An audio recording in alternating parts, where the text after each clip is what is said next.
Yes, welcome back to another video on this channel, and today we're going to be talking about everything F1, baby. You join me here today on a sunny Thursday afternoon here in Devon, and what a better day to be talking about F1 with the 2022 season looming just around the corner, with testing starting just tomorrow.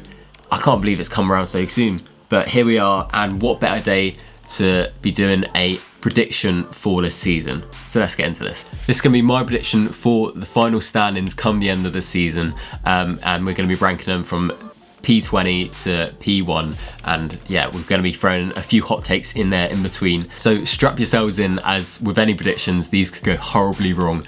And let me know down in the comments below what your predictions are for this season, as I'm really interested to find out. And if you're anything like me, we're all just gonna have, our predictions are gonna be so wrong come the end of the season. It'll be funny to review them at the end of this year. So let's jump into this. So we're gonna be starting in reverse order, starting from P20, and yeah, let's just work up the table from there. Now, first up in P20 and P19 is Guan Yu Zhou and Nicholas Latifi. Now, Guan Yu Zhou is a driver that's just come into the sport, and he's not exactly came into the sport on merit. He's sort of been gifted his way into the sport by having a big cash flow and some huge sponsors behind him, and coming from like a rich family, as well as Latifi. In fact, they're both paid drivers coming into this sport. And Guan Yu Zhou, he wasn't really one of the best drivers in his previous F2 season just last year, so I really don't see there's a chance of him faring up against the big dogs in F1 this year. But maybe next year will be a better year for him. As well as this, Guan Yu Zhou is racing for Alfa Romeo, and they haven't really shown me anything to indicate that they're going to be doing wonders this season. As well as the fact that they racked up the second lowest number of laps in testing, which just goes to prove that they haven't done enough work on this car to warrant some better positions. So that's why Guan Yu Zhou is going last on my list. As well as Latifi. I think Latifi, he came into the sport as a paid driver, but last year he actually went toe to toe with George Russell. Russell, in fact, actually got the better of him, but he was giving up a good fight, and in a Williams car that was able to show its worth last year in a few races mid-season, notably. He didn't actually do too bad, but I don't think he'll score enough points to be able to warrant his place over the drivers above him that I'm going to show just now. So in P18 and 17, we've got Schumacher and Lance Stroll. Now, Schumacher, as you may have seen, and I'm sure you've been hearing about loads, has been tempting to prove their worth in testing. But for me, I think this is just a big show and sort of a grab to try and gain some more sponsors going into this year, especially with after losing Mazepin and the sponsors that came with him. So they've now got a better driver in the form of Magnussen, and now they're trying to recoup some of that money and get some big sponsors going into this season.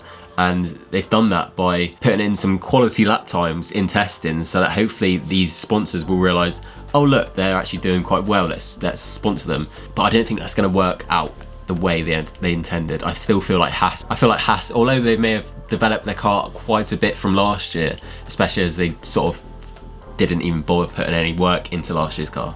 I'm sure this year will be a better year for them, but I can't see Mick Schumacher himself getting above the drivers that have ranked above him, because I still feel like he's finding his feet in the sport, and I think he's going to need at least another year to hit the ground running. And as for Lance Stroll, I feel bad putting him this low down, because he's had a good handful of podiums in his time in F1. He had some great success with Williams in Azerbaijan when he came into the sport as a rookie, and he also had some a good podium finish in Sakir with Racing Point when Perez was there and actually won the race. But I feel like Stroll, paired with the Aston Martin car for this year, it doesn't seem like a good match, and I feel like Aston Martin are going to be struggling this year. And unfortunately for Stroll, I don't see him get many points this year, and that's why he's down in P17. Next up is Alex Alborn in P16 and Valtteri Bottas in P15. Now, Alborn obviously just coming back into the sport. I feel like he's going to take a few races to find his feet again.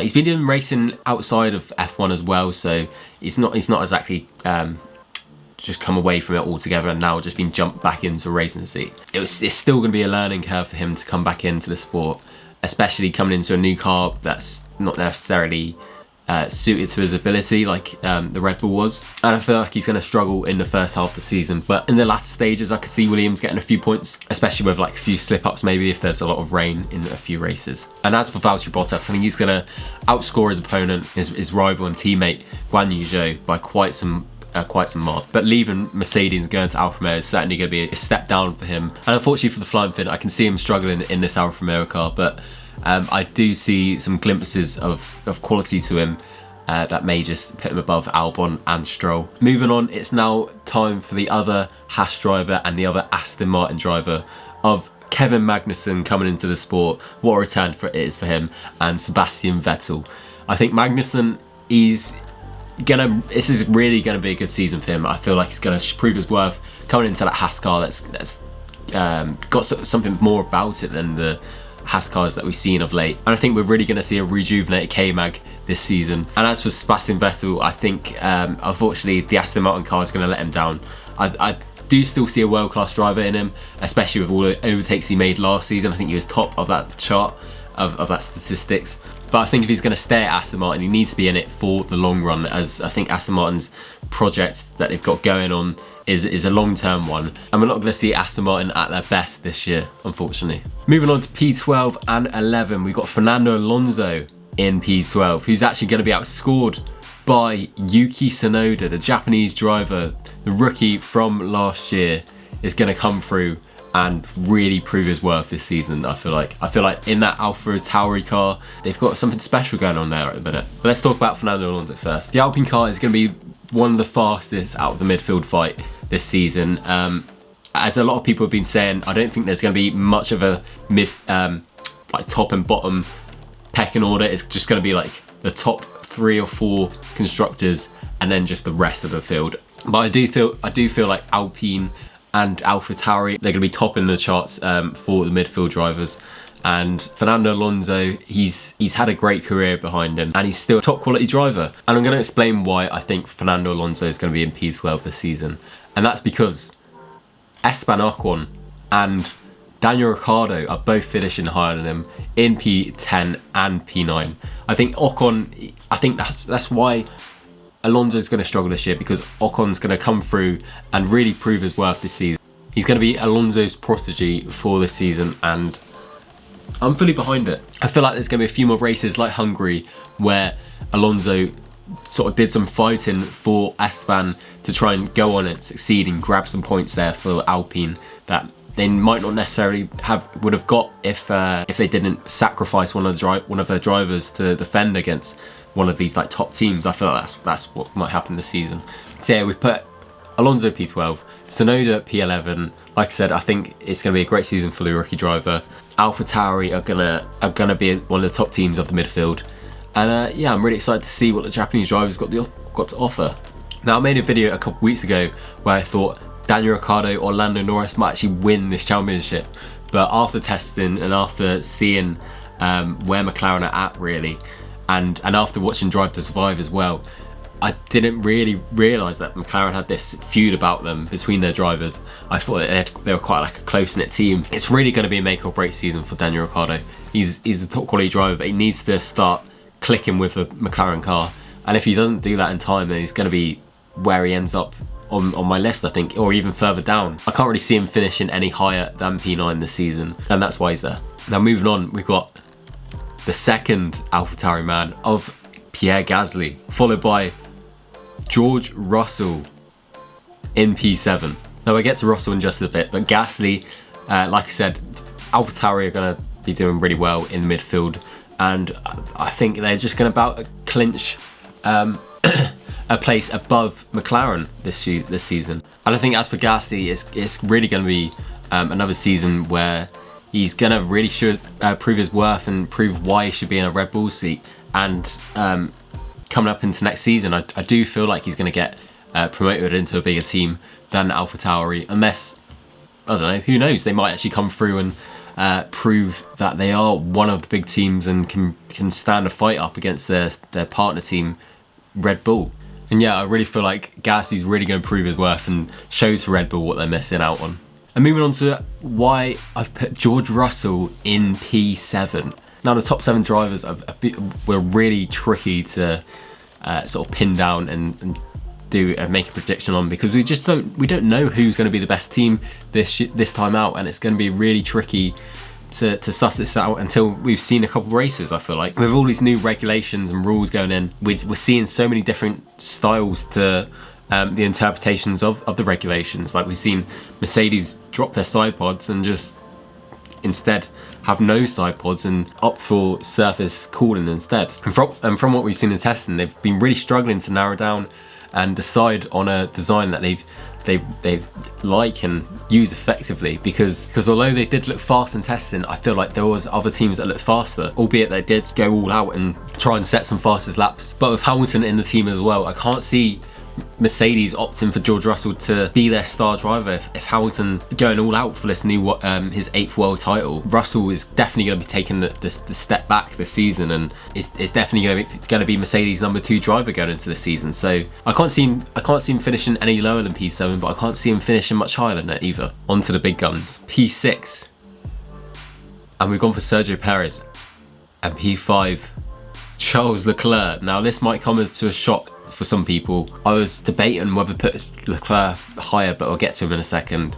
Perez, I feel like he's a top quality driver, and he's really going to give Verstappen a run for his money this season, and I feel like that might actually just be the downfall of Red Bull. He said in his interviews he's going to go for the world title, Perez, and he's not going to hold back like he did last season and be the number 2 driver for Red Bull. He's there to win at the end of the day, and he's not there to, you know, defend against Lewis Hamilton and to give Verstappen the world title. He wants it for himself this season, and I can really see Perez giving it a good shot, but will he finish higher than the drivers I haven't mentioned yet? I don't think so. And as for Charles Leclerc, I feel like I was really debating whether to put him in one of the top spots this season, but we'll come back to him in a second once I've shown you the top spots. Now, for the top 4, it's Lewis Hamilton and Lando Norris. Now, like I said before, Mercedes, I really feel like are going to struggle, especially after seeing them in the testing. I thought Red Bull were going to struggle more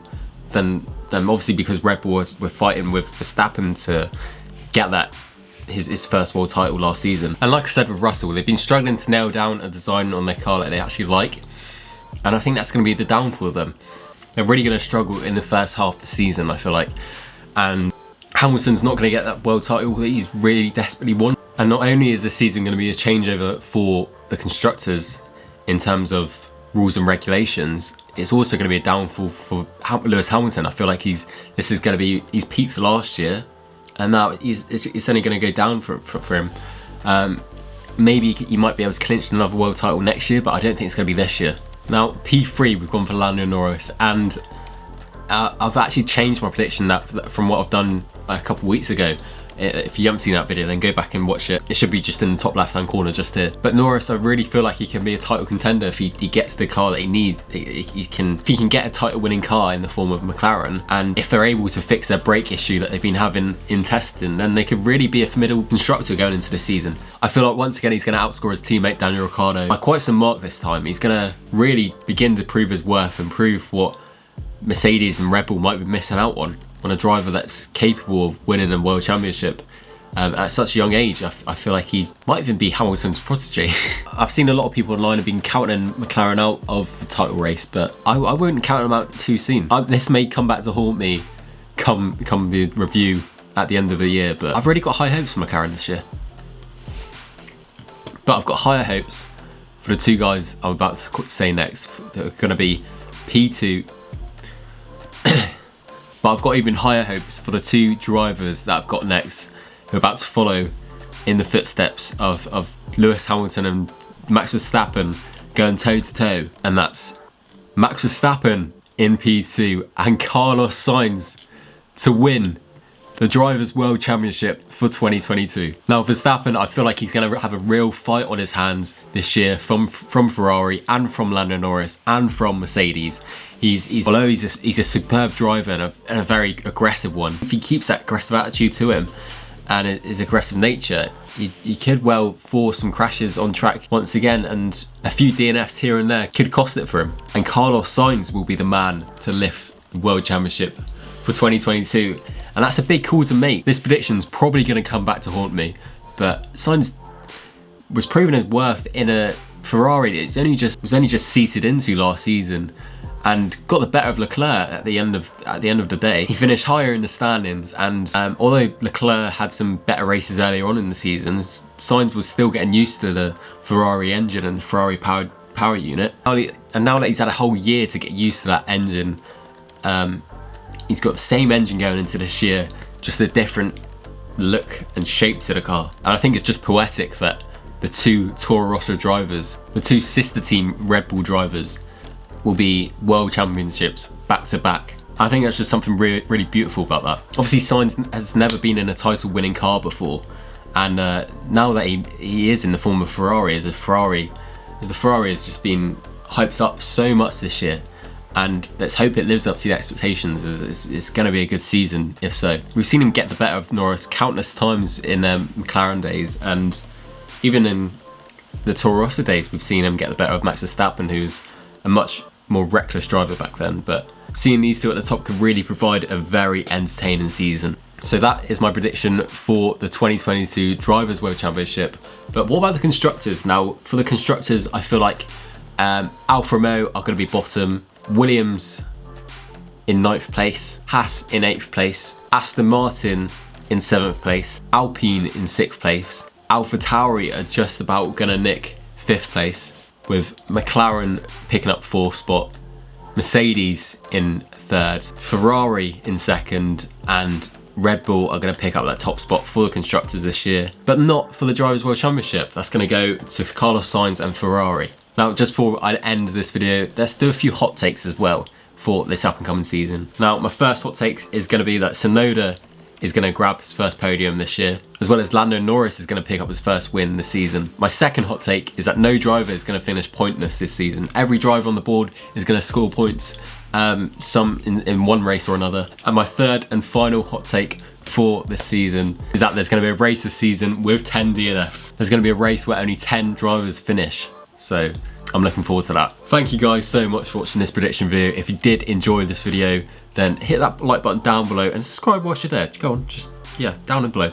And let me know in the comments your predictions for the up and coming season, as it's this weekend. And I can't wait. But until next time, I'll see you later.